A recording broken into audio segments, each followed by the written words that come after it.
Hello മക്കളെ. ഇന്ന് നമ്മൾ പഠിക്കാൻ പോകുന്നത് 3ാം ക്ലാസ് EVS. അതിൽ മലയാളം മീഡിയത്തിൻ്റെ ഹരിതഭൂമി എന്ന പാഠമാണ് നമ്മൾ പഠിക്കാൻ പോകുന്നത്. ഈ പാഠത്തിൻ്റെ പാർട്ട് 1 നമ്മൾ അപ്ലോഡ് ചെയ്ത് കഴിഞ്ഞിട്ടുണ്ട്. അത് കാണാത്തവർ അത് കണ്ടിട്ട് പഠിക്കൂ കേട്ടോ. ഇത് ഹരിതഭൂമി പാർട്ട് 2. ഇതിൽ ഒന്നാമതായിട്ട് നമ്മൾ സസ്യങ്ങളെക്കുറിച്ചാണല്ലോ പഠിച്ചുകൊണ്ടിരിക്കുന്നത്. അപ്പോൾ ജലത്തിൽ വളരുന്ന സസ്യങ്ങളെക്കുറിച്ചാണ് ഇന്ന് നമ്മൾ പഠിക്കാൻ തുടങ്ങുന്നത്.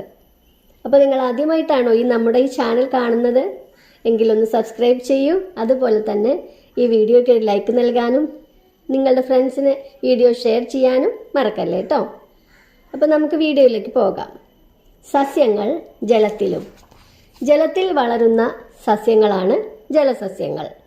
ജലത്തിൽ വളരുന്ന സസ്യങ്ങളാണ് ജലസസ്യങ്ങൾ. എന്താണ് ഈ സസ്യങ്ങളുടെ പ്രത്യേകതകൾ? എഴുതി നോക്കൂ. എന്തൊക്കെയാണ് ഈ സസ്യങ്ങളുടെ പ്രത്യേകതകൾ? കൂടുതൽ ജലസസ്യങ്ങൾ കണ്ടെത്തി എഴുതൂ. അപ്പോൾ ഇവയുടെ പ്രത്യേകതകൾ എന്തൊക്കെയാണ്? ജലസസ്യങ്ങളുടെ പ്രത്യേകതകൾ. ജലസസ്യങ്ങൾ ജലത്തിൽ വളരുന്നവയാണ് അല്ലേ? അപ്പോൾ ഒന്നാമത്തെ പ്രത്യേകത, ജലത്തിൽ വളരുന്ന സസ്യങ്ങൾ അഴുകുന്നില്ല, അതായത് ചീഞ്ഞു പോകുന്നില്ല. ജലത്തിൻ്റെ ഉപരിതലത്തിൽ ഇലകളും പൂക്കളും പൊങ്ങിക്കിടക്കുന്നു. തണ്ടുകൾക്ക് നീള കൂടുതലുണ്ട്. ഇലകളിൽ മെഴുകുപോലുള്ള ആവരണമുണ്ട്. അതുകൊണ്ട് ഇലകളിൽ വെള്ളം പറ്റിപ്പിടിക്കുന്നില്ല. ഇത്രയും പ്രത്യേകതകളാണ് ജലസസ്യങ്ങൾക്ക് ഉള്ളത്. കൂടുതൽ ജലസസ്യങ്ങൾ ഏതൊക്കെ അറിയാം നിങ്ങൾക്ക്? കുളവാഴ നിങ്ങൾ കണ്ടിട്ടുണ്ടോ? ആമ്പൽ, താമര, ഇതൊക്കെ നിങ്ങൾ കണ്ടിട്ടുണ്ട് അല്ലേ? അസോളയും കണ്ടിട്ടില്ലേ? നമ്മൾ മീൻകുളത്തിലൊക്കെ ഇട്ട് വളർത്താറുണ്ട് അസോള.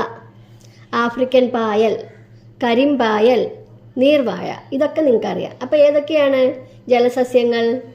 അസോള, കുളവാഴ, ആമ്പൽ, ആഫ്രിക്കൻ പായൽ, കരിമ്പായൽ, നീർവാഴ. ഇത്രയും സസ്യങ്ങളുടെ പേരുകൾ പഠിച്ചു വെക്കൂ കേട്ടോ. ഇനി വിത്തിനുള്ളിലെ ജീവൻ. വിത്തിനുള്ളിൽ ജീവനുണ്ട്. നമ്മൾ കാണുന്ന പയർ വിത്തിനും ചെറുപയർ വിത്തിനും മമ്പയർ വിത്തിനും മത്തൻ, കുമ്പളൻ, ഇതിൻ്റെ ഉള്ളിലൊക്കെ ജീവനുണ്ട്. അതുകൊണ്ടാണ് ഇത് കുഴിച്ചിടുമ്പോൾ അതിൽ നിന്നൊരു ജീവനുള്ള ചെടി വളർന്നു വരുന്നത്. അപ്പം നമുക്ക് പാഠഭാഗം ഒന്ന് നോക്കാം. വിത്തിനുള്ളിലെ ജീവൻ. ഹായ് വെളിച്ചം, ഞാൻ മണ്ണിന് മുകളിലെത്തി. വിത്ത് ഒരു മുള വന്ന് പുറത്തേക്ക് വന്നിരിക്കുകയാണ്. അപ്പോൾ വിത്ത് പറയാണ്, ഞാൻ മണ്ണിന് മുകളിലെത്തി, അതായത് ചെടിയായി അല്ലേ? വിത്ത് മുളച്ച് വരുന്നത് നിങ്ങൾ കണ്ടിട്ടുണ്ടോ? നമുക്കും വിത്ത് മുളപ്പിക്കാം. വിത്ത് എല്ലാവരും ഒന്ന് മുളപ്പിച്ച് നോക്കണം കേട്ടോ. നമ്മുടെ വീട്ടിൽ എന്തായാലും കറി വെക്കാൻ കൊണ്ടുവരുന്ന വമ്പയറും ചെറുപയറൊക്കെ ഉണ്ടാവുമല്ലോ, പെട്ടെന്ന് മുളയ്ക്കും അത് രണ്ടും. സുതാര്യമായ ഒരു ഗ്ലാസ്സിൽ മണൽ നിറയ്ക്കുക. അതായത് ഒരു ട്രാൻസ്പെറൻ്റ് ആയിരിക്കണം, അത് നമുക്ക് അകത്തേക്ക് കാണണം. അങ്ങനത്തെ ഗ്ലാസ് വേണം. വെള്ളം കുടിക്കാനൊക്കെ കല്യാണ പന്തലിലൊക്കെ കിട്ടുന്ന ഒരു തരം ഗ്ലാസ്സുകളുണ്ടല്ലോ, അല്ലെങ്കിൽ നമ്മുടെ ചില്ല് ഗ്ലാസ് എടുക്കാം. അതിൽ മണൽ നിറയ്ക്കുക. 3-4 പയർ വിത്തുകൾ മണലിൽ അല്പം താഴ്ത്തി ഗ്ലാസിനോട് ചേർന്ന ഭാഗത്ത് വെക്കുക. നമ്മളതിൻ്റെ നടുക്കല്ല ഇടേണ്ടത്, ഗ്ലാസിനോട് ചേർന്ന ഭാഗത്ത് കുറച്ച് താത്തി വെക്കണം. മണൽ നനയ്ക്കുക. വിത്ത് മുളച്ചു വരുന്നത് നിരീക്ഷിക്കൂ. എന്തെല്ലാം മാറ്റങ്ങളാണ് കാണാൻ കഴിയുന്നത്? എന്തുകൊണ്ടാണ് ഈ ഗ്ലാസിനോട് ചേർന്ന് വെക്കാൻ പറയുന്നതെന്നറിയോ? ആദ്യം മുളച്ചു വരുന്ന ഭാഗം നമുക്ക് വ്യക്തമായി കാണാൻ. ഓക്കെ. വിത്തിൽ നിന്ന് ആദ്യം മുളച്ചു വരുന്നത് ഏത് ഭാഗമായിരിക്കും? ആദ്യത്തെ ഇല വരാൻ എത്ര ദിവസമെടുക്കും?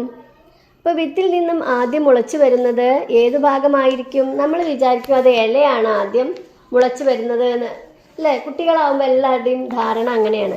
പക്ഷെ വേരാണ് വിത്തിൽ നിന്ന് ആദ്യം മുളച്ചു വരുന്നത്. നിരീക്ഷിച്ച കണ്ടെത്തലുകൾ കൂട്ടുകാരുമായി ചർച്ച ചെയ്ത് എൻ്റെ പരിസര പുസ്തകത്തിൽ എഴുതൂ. ചിത്രവും വരച്ചു ചേർക്കൂ. ഇങ്ങനെ പ്രവർത്തന റിപ്പോർട്ടാണ് നിങ്ങൾ നിങ്ങളുടെ പരിസര പുസ്തകത്തിൽ എഴുതേണ്ടത്. അതിൻ്റെ മാതൃക നമ്മുടെ ടെക്സ്റ്റ് ബുക്കിൽ കൊടുത്തിട്ടുണ്ട്. ഞാനും എൻ്റെ ചെടിയും. നിങ്ങളുടെ പരിസരത്ത് ഒരു വിത്ത് മുളപ്പിച്ച് വളർത്തി നോക്കുക. വെളിച്ചമുള്ളിടത്ത് വേണം വിത്ത് നടാൻ. വിത്ത് മുളച്ച് ചെടി വളരുമ്പോൾ ആവശ്യത്തിന് വളവും നൽകണം. സസ്യത്തിൽ കൂടുതൽ ഇലകൾ വരുന്നതും തണ്ട് വളരുന്നതും പൂക്കൾ വിരിയുന്നതും കായ്കൾ ഉണ്ടാകുന്നതുമൊക്കെ നിരീക്ഷിക്കണേ. നൽകിയിരിക്കുന്ന മാതൃകയിൽ ഒരു പ്രവർത്തന റിപ്പോർട്ട് ചിത്രസഹിതം തയ്യാറാക്കുക. അപ്പോൾ നിങ്ങൾ ഗ്ലാസ്സിൽ കുഴിച്ചിട്ട വിത്തിൻ്റെ കാര്യമല്ല കേട്ടോ ഈ പറയുന്നത്. നിങ്ങളുടെ വീട്ടു പരിസരത്ത് വെയിലുള്ള സ്ഥലത്ത് വെളിച്ചം കിട്ടുന്ന സ്ഥലത്ത് ഒരു ചെടി നടാനാണ്, ഒരു വിത്ത് നടാനാണ്. ആ വിത്ത് നട്ട് ഇല മുളച്ച് തണ്ട് വളർന്ന് പൂവ് വരുന്നതും കായ് വരുന്നതും ഒക്കെ നിരീക്ഷിക്കണം എന്നാണ് പറയുന്നത്. പ്രവർത്തന റിപ്പോർട്ട് ഇങ്ങനെയാണ് വേണ്ടത്. വിത്തിൻ്റെ പേര്, വിത്ത് നട്ട തീയതി, മുള വന്ന ദിവസം, ആദ്യ ഇല വിരിഞ്ഞ ദിവസം, ഇതൊക്കെ തീയതിയാണ് കേട്ടോ. 2 ഇലകൾ വന്ന തീയതി, 7 ദിവസം കഴിഞ്ഞപ്പോൾ ചെടിക്കുണ്ടായ വ്യത്യാസങ്ങൾ, അതായത് ഉയരം വെച്ചോ വണ്ണം കൂടിയോ ഇലകളുടെ എണ്ണത്തിൽ എത്ര മാറ്റം വന്നു, അങ്ങനെയൊക്കെ എഴുതണം. പൂവ് വന്ന തീയതി, കായ് വന്ന തീയതി, പിന്നെ നിങ്ങൾ കായ് മൂത്ത് നിങ്ങൾ അറുത്ത തീയതി കൂടി ഇവിടെ എഴുതിക്കോളൂ.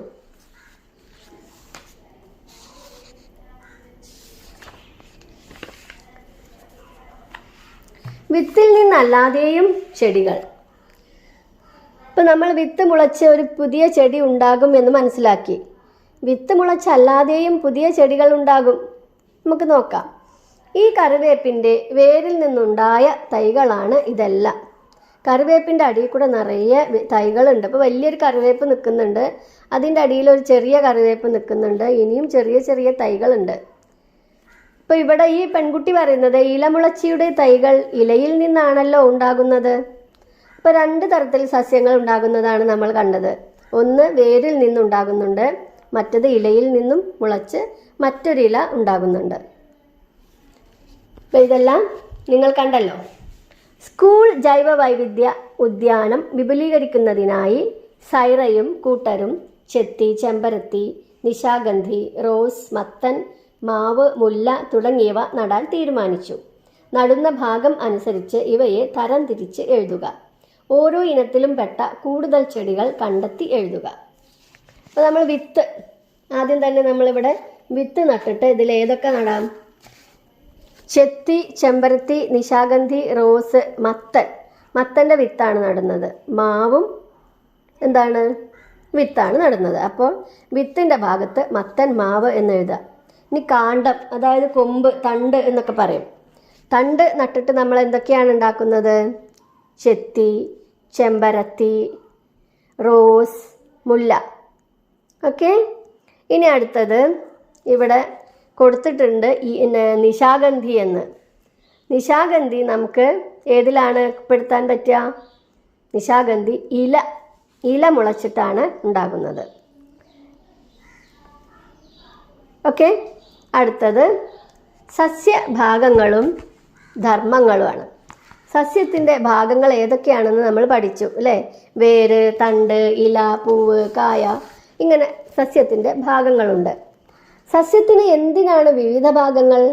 എല്ലാ ഭാഗങ്ങൾക്കും പ്രാധാന്യമില്ലേ? എല്ലാ ഭാഗങ്ങൾക്കും പ്രാധാന്യമുണ്ട്. അത് നമുക്കൊരു പരീക്ഷണത്തിൽ കൂടെ മനസ്സിലാക്കി തരികയാണ് ഇവിടെ. അതിനുവേണ്ടി 3 ടെസ്റ്റ് ട്യൂബുകൾ എടുത്ത് സ്റ്റാൻഡിൽ വെക്കുക. ഇപ്പോൾ നമ്മുടെ കയ്യിൽ ടെസ്റ്റ് ട്യൂബുകൾ ഇല്ലെങ്കിൽ നമ്മൾ എന്ത് ചെയ്യാം? ഗ്ലാസുകൾ എടുത്താൽ മതി. ഒരേ വലിപ്പമുള്ള 3 ഗ്ലാസുകൾ എടുത്ത് സ്റ്റാൻഡിൽ വെക്കുക. ഒന്നാമത്തെ ടെസ്റ്റ് ട്യൂബിൽ വെള്ളം നിറയ്ക്കുക. അപ്പോൾ നിങ്ങൾ ഒന്നാമത്തെ ഗ്ലാസ്സിൽ വെള്ളം നിറയ്ക്കുക.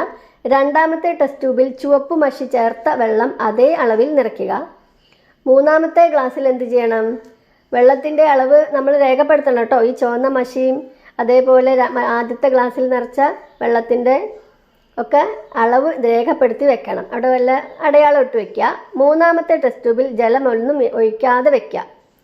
അപ്പോൾ 3 ഗ്ലാസ് എടുക്കുക. ഒന്നാമത്തെ ഗ്ലാസ്സിൽ വെള്ളം നിറയ്ക്കുക, ആ അളവ് അടയാളപ്പെടുത്തുക. രണ്ടാമത്തെ ഗ്ലാസ്സിൽ ചുവപ്പ് മഷി ചേർത്ത വെള്ളം അതേ അളവിൽ നിറയ്ക്കുക, വെള്ളത്തിൻ്റെ അളവ് രേഖപ്പെടുത്തുക. മൂന്നാമത്തെ ഗ്ലാസ്സിൽ വെള്ളം വേണ്ട. ഇനി എന്ത് ചെയ്യണം? വേര് പൊട്ടിപ്പോകാത്തതും ഒരേ വലിപ്പത്തിലുള്ളതുമായ 3 മഷിത്തണ്ട് ചെടികൾ എടുത്ത് 10 മിനിറ്റ് വെയിലത്ത് വെച്ചതിന് ശേഷം ടെസ്റ്റ് ട്യൂബുകളിലേക്ക് ഇറക്കി വയ്ക്കുക. അപ്പോൾ നമ്മുടെ വീട്ടിൽ മഷിത്തണ്ട് ചെടി ഇപ്പോൾ ഈ മഴക്കാലം ആയതുകൊണ്ട് ഉണ്ടായിരിക്കും. അപ്പോൾ ഒരേ വലിപ്പത്തിലുള്ളത് വേണം. അതുപോലെ വേരൊട്ടും പൊട്ടാതെ എടുക്കുകയും വേണം. എന്നിട്ട് അത് അപ്പം തന്നെ എടുത്തിട്ട് നമ്മൾ ടെസ്റ്റ് ട്യൂബിൽ വെക്കരുത്. എന്ത് ചെയ്യണം? 10 മിനിറ്റ് നേരം നല്ല വെയിലത്ത് വെക്കണം. അതിന് ശേഷം ടെസ്റ്റ് ട്യൂബിലേക്ക് വെക്കുക. ടെസ്റ്റ് ട്യൂബുകൾ അല്ലെങ്കിൽ ഈ ഗ്ലാസുകൾ സൂര്യപ്രകാശം കിട്ടുന്ന സ്ഥലത്ത് വേണം വെക്കാൻ. ചെടികൾക്കും ടെസ്റ്റ് ട്യൂബിലെ വെള്ളത്തിനും ഉണ്ടാകുന്ന മാറ്റങ്ങൾ നിരീക്ഷിക്കുക. എന്തു മാറ്റമാണ് കാണാൻ കഴിഞ്ഞത്? വെള്ളമില്ലാത്ത ടെസ്റ്റ് ട്യൂബിലെ ചെടിക്ക് എന്ത് സംഭവിച്ചു? കാരണം എന്തായിരിക്കാം? വെള്ളമില്ലാത്ത ടെസ്റ്റ് ട്യൂബിലെ ചെടി എന്തായിട്ടുണ്ടാവും? വാടിപ്പോയിട്ടുണ്ടാവും അല്ലേ? എന്താ കാരണം? വെള്ളം കിട്ടാത്തത് കൊണ്ട്. വെള്ളം കുടിച്ചാലല്ലേ ഇതിൻ്റെ എല്ലാ ഭാഗത്തും വെള്ളം എത്തി അത് നല്ല ഉഷാറായി നിൽക്കുള്ളൂ അല്ലേ? രണ്ടാമത്തെ ടെസ്റ്റ് ട്യൂബിലെ ചെടിയുടെ തണ്ടിൻ്റെ നിറം മാറിയിട്ടുണ്ടാകും. കാരണം അതിലെ വെള്ളം ചുവപ്പ് നിറമായിരുന്നു. ഇതിൽ വേരിൻ്റെ പങ്കെന്ത്? ഈ വെള്ളം എങ്ങനെയാണ് ഈ ചെടിയുടെ തണ്ടിലേക്കൊക്കെ എത്തിയത്? ആരാണ് കൊടുത്തത്? തണ്ട് വെള്ളത്തിൽ നിന്ന് നേരിട്ട് എടുത്തോ? വെള്ളം വലിച്ചെടുക്കുന്നത് വേരാണ്. മനസ്സിലായില്ലേ? വേര് വലിച്ചെടുത്ത് തണ്ടിന് കൊടുക്കും അല്ലേ? തണ്ടാണ് അത് ചെടിയുടെ എല്ലാ ഭാഗത്തും ഇലകളിലേക്കൊക്കെ എത്തിച്ചു കൊടുക്കുന്നത്. മനസ്സിലായില്ലേ? പിന്നെ രണ്ടാമത്തെ ഗ്ലാസ്സിലെ വെള്ളത്തിൽ നിന്ന് വേര് വലിച്ചെടുത്തു എന്ന് കാണിക്കുന്നത് കൊണ്ടാണ് തണ്ടിൻ്റെ നിറം മാറിയിട്ടുള്ളത്. ഒന്നാമത്തെ ഗ്ലാസ്സിലെ വെള്ളം ചെടി വലിച്ചെടുത്ത് ഉഷാറായി നിൽക്കുന്നുമുണ്ട്. കണ്ടെത്തലുകൾ പരീക്ഷണക്കുറിപ്പായി എൻ്റെ പരിസര പുസ്തകത്തിൽ ചേർക്കൂ. ചിത്രവും വരച്ചു ചേർക്കൂ. അപ്പോൾ എങ്ങനെയാണ് നിങ്ങൾ പരിസര പുസ്തകത്തിൽ പരീക്ഷണക്കുറിപ്പ് എഴുതുക? അപ്പോൾ ആദ്യം നമ്മൾ എഴുതുക ലഘു പരീക്ഷണം, സസ്യഭാഗങ്ങളും ധർമ്മങ്ങളും അല്ലേ? സസ്യത്തിൻ്റെ എല്ലാ ഭാഗങ്ങളുടെയും പ്രാധാന്യം കാണിക്കുന്ന ഒരു പരീക്ഷണമാണിത്. അതിനുവേണ്ടി പരീക്ഷണം ചെയ്യുന്ന വിധം 3 ഒഴിഞ്ഞ ഗ്ലാസുകൾ എടുത്ത് ഒന്നാമത്തെ ഗ്ലാസ്സിൽ വെള്ളം നിറച്ചു. രണ്ടാമത്തെ ഗ്ലാസ്സിൽ ചുവപ്പ് മഷി കലർന്ന വെള്ളം അതേ അളവിൽ ഒഴിച്ചു. ഓക്കെ. മൂന്നാമത്തെ ഗ്ലാസ്സിൽ ജലമില്ലാതെയും വെച്ചു. വേര് പൊട്ടിപ്പോകാത്തതും ഒരേ വലിപ്പമുള്ളതുമായ 3 മഷിത്തണ്ട് ചെടികൾ ഓരോ ഗ്ലാസ്സിലും വെച്ചു. ഗ്ലാസുകൾ സൂര്യപ്രകാശം ലഭിക്കുന്ന സ്ഥലത്ത് വെച്ചു. ഏറെ നേരം നിരീക്ഷിക്കണം. ഒരു ദിവസം മുഴുവനും ചിലപ്പോൾ നിരീക്ഷിക്കേണ്ടി വരും. ഒന്നാമത്തെ ഗ്ലാസ്സിലെ വെയിലേറ്റ് വാടിയിരുന്ന മഷിത്തണ്ട് ചെടി വീണ്ടും പഴയ അവസ്ഥയിൽ കണ്ടു. വേര് വലിച്ചെടുത്ത വെള്ളം ചെടിയുടെ തണ്ടിലൂടെ എല്ലാ ഭാഗത്തും എത്തിയത് കൊണ്ടാണെന്ന് മനസ്സിലായി. ഗ്ലാസ്സിലെ വെള്ളത്തിൻ്റെ അളവും അല്പം കുറഞ്ഞിട്ടുണ്ട്. രണ്ടാമത്തെ ഗ്ലാസ്സിൽ ചുവന്ന മഷി കലർന്ന വെള്ളമായതിനാൽ മഷിത്തണ്ട് ചെടിയുടെ തണ്ടുകളെല്ലാം ചുവപ്പ് നിറത്തിൽ കാണാൻ സാധിച്ചു. ജലമില്ലാതിരുന്ന മൂന്നാമത്തെ ഗ്ലാസ്സിലെ മഷിത്തണ്ടു ചെടി വാടിക്കരിഞ്ഞതായാണ് കണ്ടത്. ചെടിക്ക് ആവശ്യമായ ജലം വലിച്ചെടുക്കുന്നത് വേരാണെന്നും ചെടിയുടെ വളർച്ചയ്ക്ക് സൂര്യപ്രകാശം ആവശ്യമാണെന്നും ഈ പരീക്ഷണത്തിലൂടെ കണ്ടെത്താൻ കഴിഞ്ഞു. ഇങ്ങനെയാണ് പരീക്ഷണക്കുറിപ്പ് എഴുതേണ്ടത് കേട്ടോ. ടെക്സ്റ്റ് ബുക്ക് നോക്കാം. ചെടികൾ അവയ്ക്ക് ആവശ്യമായ ആഹാരം നിർമ്മിക്കുന്നത് ഇലകളിലാണ്. ഇത് അവയുടെ വളർച്ചയ്ക്കായി ഉപയോഗിക്കുന്നു. ബാക്കി വരുന്ന ആഹാരം ചെടി അതിൻ്റെ വിവിധ ഭാഗങ്ങളിലായി കരുതി വയ്ക്കുന്നു. അത് മറ്റു ജീവജാലങ്ങൾ ഭക്ഷണമായി ഉപയോഗിക്കുന്നു. അപ്പോൾ ചെടിയുടെ ആഹാരം നിർമ്മിക്കുന്ന അടുക്കള ഇലയാണ്.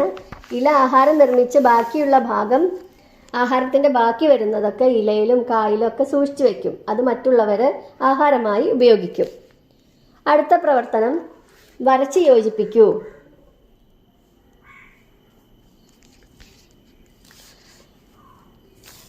തണ്ട്, ഇല, വേര്. തണ്ടിൻ്റെ ധർമ്മം ഇവിടെ കൊടുത്ത് ടിക്ക് ചെയ്തിട്ടുണ്ട്. നേരെ വരച്ച് യോജിപ്പിച്ചിട്ടുണ്ട്. വേര് വലിച്ചെടുക്കുന്ന ജലവും പോഷകങ്ങളും ഇലകളിൽ എത്തിക്കുന്നു. അതാണ് തണ്ടിൻ്റെ ധർമ്മം. ഇനി ഇലയുടെ ധർമ്മം എന്താണ്? സസ്യത്തിനാവശ്യമായ ആഹാരം നിർമ്മിക്കുന്നു.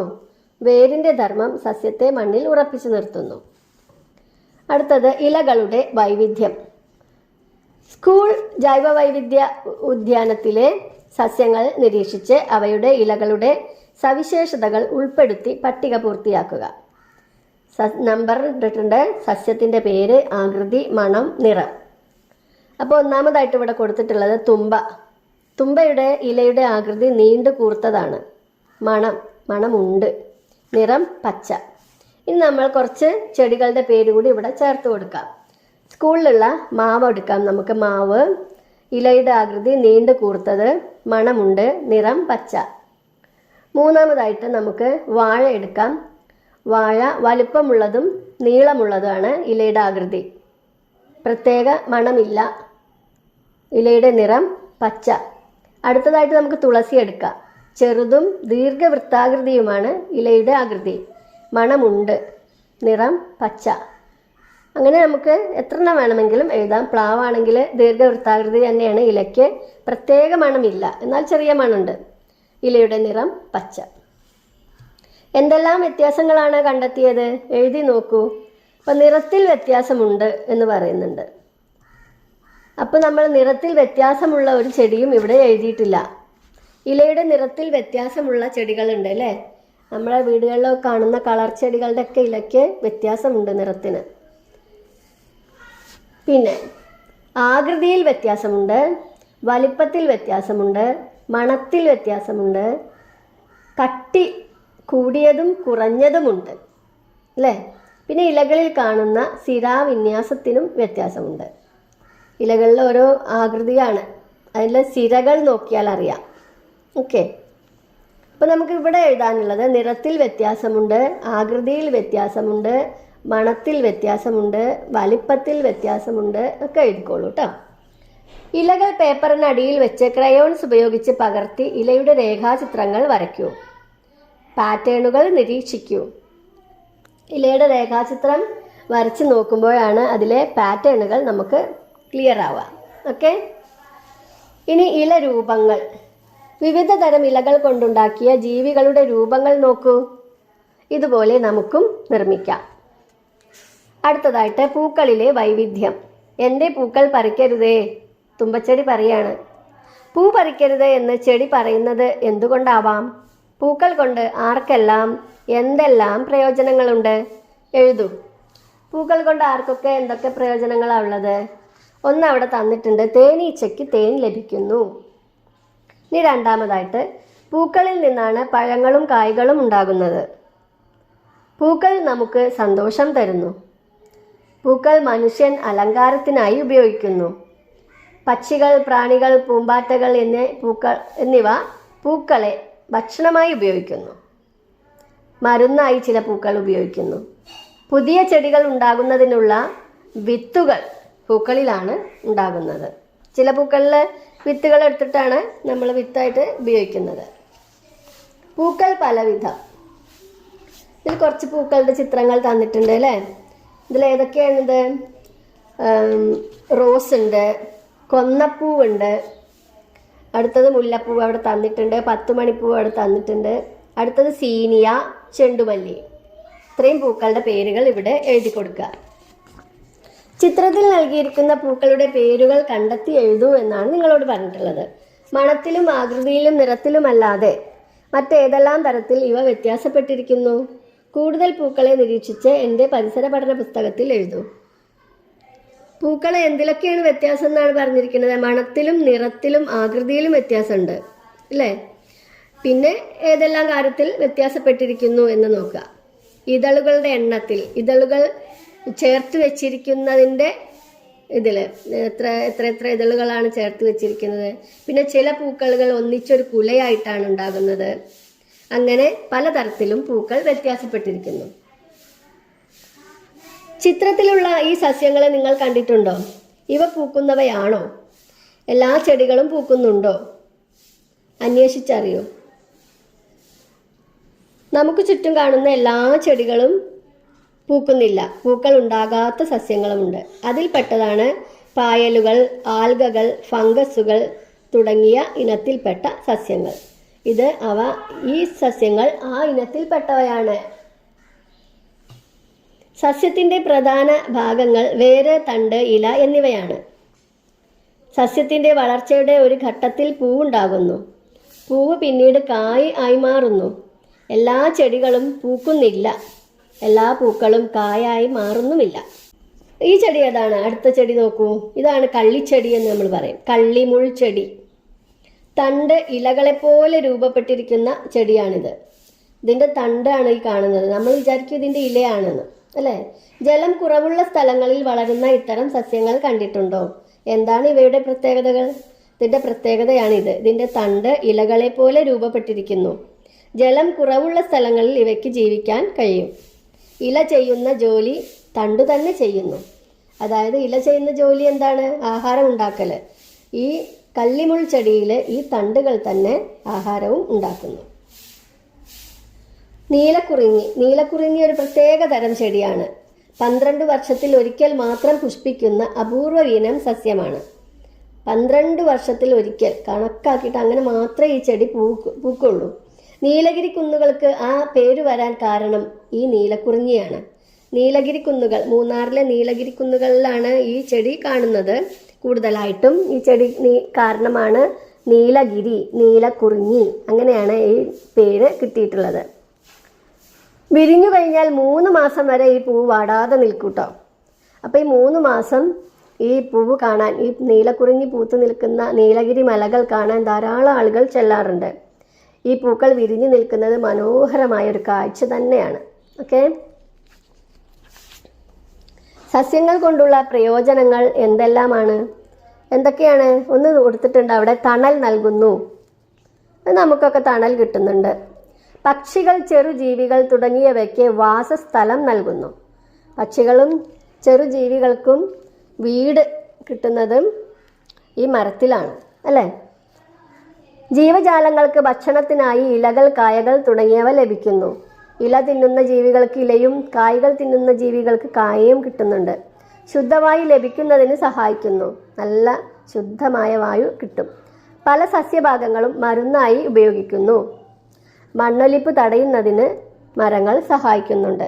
അപ്പം ഇത്രയും വലിയ ഗുണങ്ങൾ നമുക്ക് ഈ പ്രകൃതിക്കും വേണ്ടി ചെയ്യുന്ന മരങ്ങളെ നമ്മൾ നല്ലപോലെ വെച്ച് പിടിപ്പിക്കണ്ടേ, നല്ലപോലെ സംരക്ഷിക്കണ്ടേ വേണം.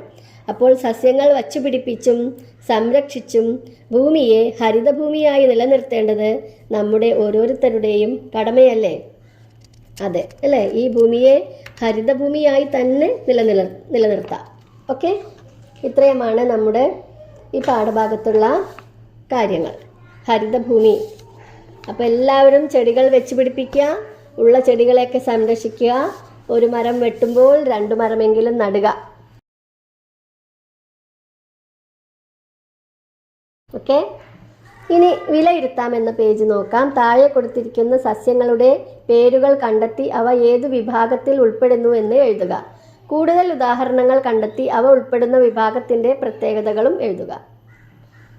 അപ്പോൾ ഇവിടെ തന്നിരിക്കുന്നത് തുമ്പ, റോസ്, തെങ്ങ്. തുമ്പ ഏത് വിഭാഗത്തിലാണ് പെടുന്നത്? ഓഷധികൾ എന്ന വിഭാഗത്തിൽ പെടുന്ന സസ്യമാണ് തുമ്പ. ഇതിൻ്റെ പ്രത്യേകതകൾ: ഒരു നിറത്തിൽ മാത്രം കാണപ്പെടുന്ന പൂവുള്ള സസ്യം. ഇതിൻ്റെ പൂവ് വെള്ള നിറത്തിൽ മാത്രമേ കാണൂ. കാഠിന്യം കുറഞ്ഞ തണ്ടുകൾ, അതായത് മൃദുവായ തണ്ടുകളാണ്, കുറഞ്ഞ കാലം നിലനിൽക്കും. റോസ് ആണെങ്കിൽ കുറ്റിച്ചെടികളുടെ കൂട്ടത്തിലാണ് ഈ റോസ് ഉൾപ്പെടുന്നത്. പ്രത്യേകതകൾ: കാഠിന്യമുള്ള തണ്ടുകളാണ്, പല നിറത്തിലുള്ള പൂക്കൾ കാണപ്പെടുന്നു, കൂടുതൽ കാലം നിലനിൽക്കുന്നു. തെങ്ങ് മരങ്ങളുടെ കൂട്ടത്തിലാണ് തെങ്ങ് ഉൾപ്പെടുന്നത്. പ്രത്യേകതകൾ: വളരെ കാഠിന്യമുള്ള തടിയാണ്, വളരെയധികം വർഷങ്ങൾ നിലനിൽക്കുന്നു, ഉയരത്തിൽ വളരുന്ന സസ്യമാണ്. ഇനി പൂക്കൾക്ക് ഉചിതമായ നിറം നൽകുക. ഇവിടെ ചെമ്പരത്തിയും താമരയും മുല്ലയും ഉണ്ട്, അല്ലേ?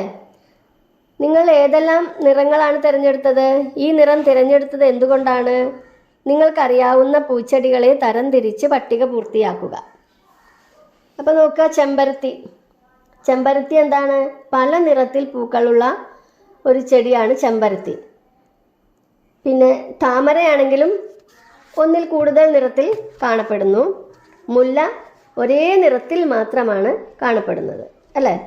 അപ്പോൾ നമുക്ക് ചെമ്പരത്തിയുടെ കൂട്ടത്തിൽ ഇനി പല നിറത്തിൽ പൂക്കളുള്ള ചെടികൾ എന്നുള്ളതിൽ ചെമ്പരത്തിയും താമരയും അല്ലാതെ റോസ്, തെച്ചി, ഓർക്കിഡ്, ഡാലിയ, ചെണ്ടുമല്ലി ഇതെല്ലാം ഉൾപ്പെടുത്താം. എന്നാൽ മുല്ലയുടെ കൂട്ടത്തിൽ ഒരു നിറത്തിൽ മാത്രം പൂക്കളുള്ള ചെടികളിൽ മുല്ല കൂടാതെ തുമ്പ, മുല്ല, കണിക്കൊന്ന, മുക്കുറ്റി, സൂര്യകാന്തി, നിശാഗന്ധി, നന്ദ്യാർവട്ടം ഇതെല്ലാം ഉൾപ്പെടുത്താം. ഇനി ഒരു നിറത്തിൽ മാത്രം പൂക്കളുള്ള ചെടികളും പല നിറങ്ങളിൽ പൂക്കളുള്ള ചെടികളും നമ്മളിവിടെ എഴുതി കഴിഞ്ഞു. നിങ്ങൾ നട്ടുവളർത്തിയ ചെടി ഇപ്പോൾ എത്ര വലുതായി?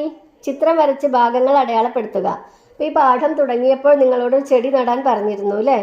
അപ്പോൾ ഈ ചെടി ഇപ്പോൾ എത്ര വലുതായി നോക്കുക, അതിൻ്റെ ചിത്രം വരയ്ക്കുക, ഭാഗങ്ങൾ അടയാളപ്പെടുത്തുക. ഈ ചെടി നമുക്ക് മറ്റു ജീവജാലങ്ങൾക്കും എപ്രകാരം പ്രയോജനപ്പെടുന്നു എന്ന് എഴുതുക. ഓക്കെ. അപ്പോൾ എന്തൊക്കെയാണ്, ഇപ്പോൾ നമ്മളൊരു മുളകും തൈയാണ് കുഴിച്ചിട്ടതെന്ന് വിചാരിക്കാം. അപ്പോൾ മുളകിൻ്റെ ഒരു ചെടിയുടെ ചിത്രം വരച്ച് മുളകും ഒക്കെ ഉള്ള ഒരു ചെടി വരയ്ക്കും കേട്ടോ. കാരണം മുളക് വേഗം ഉണ്ടാവും. നാം ഭക്ഷണത്തിൽ എരിവിനായി ഉപയോഗിക്കുന്നു. നമുക്കുള്ള പ്രയോജനം. പിന്നെ മുളക് ചെടിയുടെ ഇല, തണ്ട് എന്നിവ ചെറുകീടങ്ങൾ ഭക്ഷണമാക്കുന്നു. അത് നമുക്ക് ഒട്ടും ഇഷ്ടമല്ല, എന്നാലും ചില പുഴുക്കളും ചെറുകീടങ്ങളും ഈ ഇലയൊക്കെ തിന്നാറുണ്ട് അല്ലേ, തണ്ടും തിന്നാറുണ്ട്.